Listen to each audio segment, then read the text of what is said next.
जय श्री कृष्ण बंधु। आज हम चर्चा करेंगे कि किस दिन या किस तिथि को पूजा अर्चना करने पर भगवान भोलेनाथ जो जगत का कल्याण करने वाले हैं सदाशिव वह प्रसन्न होते हैं और इच्छित मनोकामनाओं की पूर्ति करते हैं। बंधुओं, भगवान शिव ऐसे देव हैं जिनके समक्ष सुर असुर देव किन्नर सभी गंधर्व सभी नतमस्तक हैं, क्योंकि भगवान शिव जगत का कल्याण करने वाले हैं और सबकी विपदा को हर लेने वाले हैं। सभी देव सुर असुर किन्नर गंधर्व सभी भगवान शिव का सम्मान करते हैं। वैसे तो हमारी सनातन संस्कृति में भगवान शिव की आराधना पूजा प्रतिदिन की जाती है। भगवान शिव को जल अर्पित करना, उनको पूजना पूजन करना, उनका उससे परिवार का पूजन करना, ये हमारी संस्कृति का एक हिस्सा है। लेकिन कुछ तिथियां या कुछ दिन विशेष होते हैं जिसमें भगवान शिव की आराधना करने से उत्तम लाभ प्राप्त होता है और अपनी मनोकामनाओं की पूर्ति होती है। बंधुओं, बार में सोमवार को भगवान शिव की आराधना की जाती है, पूजा की जाती है।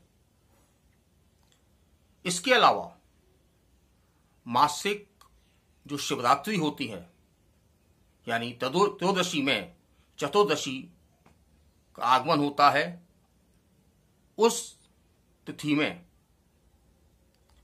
शिवरात्रि जो मासिक शिवरात्रि हर महीने पड़ती है, उसमें भगवान शिव की आराधना पूजा अर्चना करने से अत्यंत ही लाभ प्राप्त होता है। प्रत्येक मास में शिवरात्रि आती है।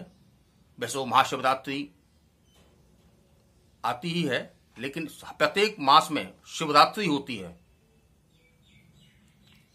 उस दिन भगवान शिव की आराधना पूजा अर्चना करने से निश्चित रूप से उनकी कृपा प्राप्त होती है। इसके अलावा सबसे जो महत्वपूर्ण है वो है प्रदोष। प्रदोष में भी प्रदोष बेला। प्रदोष बेला से तात्पर्य है सूर्यास्त के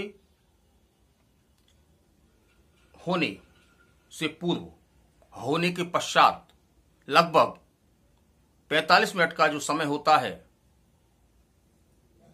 वह प्रदोष बेला कहलाती है। प्रदोष के दिन वैसे तो दिन में भी कर सकते हैं, लेकिन प्रदोष बेला में किया हुआ पूजन अर्चन सेवा का फल अवश्य प्राप्त होता है। अनेक मनोकामनाओं की पूर्ति भी होती है। प्रदोष विशेष रूप से हर प्रदोष उत्तम है, लेकिन शनि प्रदोष, सोम प्रदोष और भौम प्रदोष ये बहुत ही महत्वपूर्ण होते हैं। अलग अलग कार्य की सिद्धि के लिए यह अति उत्तम माने गए हैं। प्रदोष के दिन साय बेला में भगवान शिव की आराधना की जाती है। ब्रह्म वैवर्त पुराण में उल्लिखित है कि प्रदोष के दिन प्रदोष बेला में भगवान शिव रजत महल में नृत्य करते हैं। इसका तात्पर्य है कि वह अत्यधिक प्रसन्नचित्त मुद्रा में होते हैं, बहुत ही प्रसन्न होते हैं। ऐसी स्थिति में उन देवता का हम पूजन अर्चन करें, उनकी आराधना करें, तो निश्चित रूप से वह प्रसन्न होकर हमको इच्छित वर प्रदान कर सकते हैं।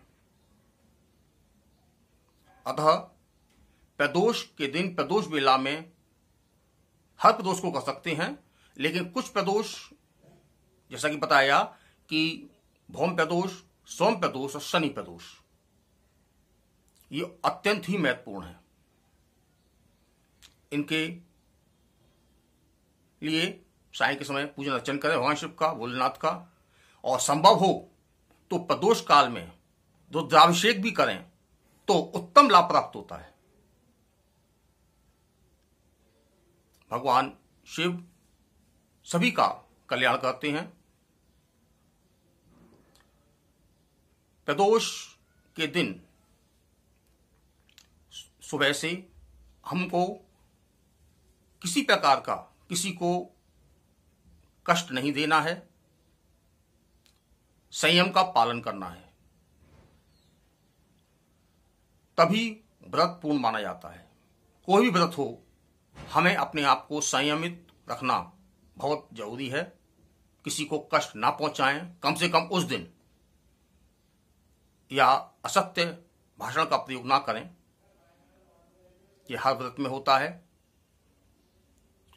तो भगवान शिव की आराधना और आराधना के अलावा पूजन अर्चन, जैसे बताया साय के समय पूजन होता है प्रदोष काल में, प्रदोष व्रत का, और अगर रुद्राभिषेक भी करें प्रदोष वेला में तो निश्चित रूप से पूर्ण कृपा प्राप्त होती है भगवान शंकर की। प्रदोष केवल एक सामान्य व्रत नहीं है। प्रदोष से अनेक प्रकार के फल प्राप्त होते हैं। अनेक कामनाओं की इच्छा से इसका व्रत रखा जा सकता है, जैसे उत्तम स्वास्थ्य के लिए, घर परिवार की सौहार्द समृद्धि के लिए, संतान प्राप्ति के लिए, अनेक कारणों से यह व्रत रखा जाता है। और निश्चित रूप से भगवान भोलेनाथ व्रत करने वाले की आशा को पूर्ण करते हैं। प्रदोष दोनों पक्षों में आता है, कृष्ण पक्ष और शुक्ल पक्ष। द्वादशी में त्रयोदशी तिथि का समावेश प्रदोष है। प्रदोष का व्रत हमेशा शुक्ल पक्ष की तिथि से प्रारंभ करना चाहिए। रहे दोनों जाते हैं, लेकिन जब इसका शुभारंभ करें हम व्रत रहने का, तो शुक्ल पक्ष के प्रदोष से करना चाहिए। प्रदोष व्रत करने वाले को या किसी मनोकामना के लिए प्रदोष व्रत प्रारंभ करने वाले को यदि उसकी मनोकामना पूर्ण हो जाती है तो भी उस व्रत को करते रहना श्रेयस्कर है। अगर वह नहीं कर पाए, अक्षम हो भविष्य में, तो वह इस व्रत को अपने किसी परिवारजन को हस्तांतरित करते। हस्तांतरण इसलिए कि अन्य व्यक्ति, परिवारजन या कोई व्यक्ति उस व्रत को आगे करता रहे। वह अत्यंत ही फलदायी और सुखदायी होता है। विशेष रूप से इस व्रत में फलाहार करना चाहिए और नमक का सेवन ना करें तो बेहतर है। अन्न ग्रहण भी कर सकते हैं, लेकिन फलाहार ग्रहण करना अति उत्तम माना गया है। दूसरे दिन भोजन बनाएं, ठाकुर जी का प्रसाद लगाएं, भोग लगाएं, उसके बाद गाय को अर्पित करें गौग्रास। उसके बाद उस भोजन को ग्रहण करें तो उस समय उनका जो फल है व्रत का वह पूर्ण होता है, यानी पारण पूर्ण होता है। जो 3 प्रदोष आपको बताए गए हैं उसमें सोम प्रदोष जो है वह परिवार की सुख समृद्धि, संतान प्राप्ति, प्रभु की कृपा, घर में संपन्नता रहे, इस उद्देश्य से करना विशेष हितकर रहता है। इसके अलावा भौम प्रदोष, किसी प्रकार की विपदा या आपदा से आप ग्रसित हों, कोई कष्ट हो आपको, ऐसी स्थिति में भौम प्रदोष का व्रत करना चाहिए। शनि प्रदोष, जो व्यक्ति शनि की दशा से अत्यंत ग्रसित हैं, वह शनि प्रदोष का अगर व्रत रखें तो निश्चित रूप से भगवान महादेव की कृपा प्राप्त होती है और कुछ असर उसके जीवन शैली पर कम होता है। और शनि की जो वक्र दृष्टि है उसमें भी थोड़ी कमी आती है, क्योंकि जैसा कि बताया भगवान शिव ऐसे देव हैं जिनसे सभी प्रसन्न रहते हैं, चाहे देवता हों, असुर हों, ग्रह हों।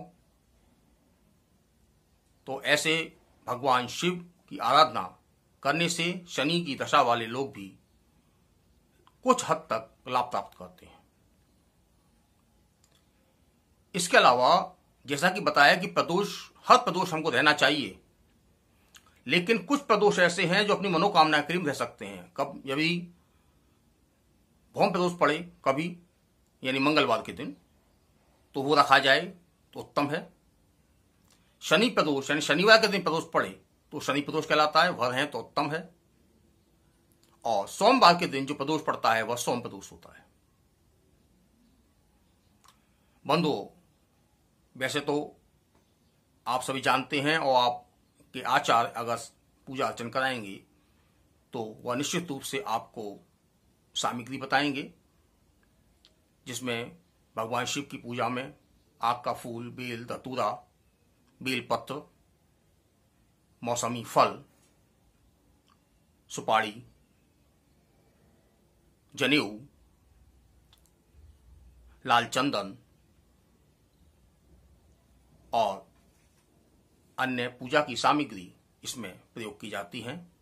आपसे इस सत्संग का, इस चर्चा का उद्देश्य ही ये था कि आप उचित समय पर, उचित दिन भगवान का पूजन अर्चन करें और सदाशिव की कृपा प्राप्त करें। जय श्री कृष्ण।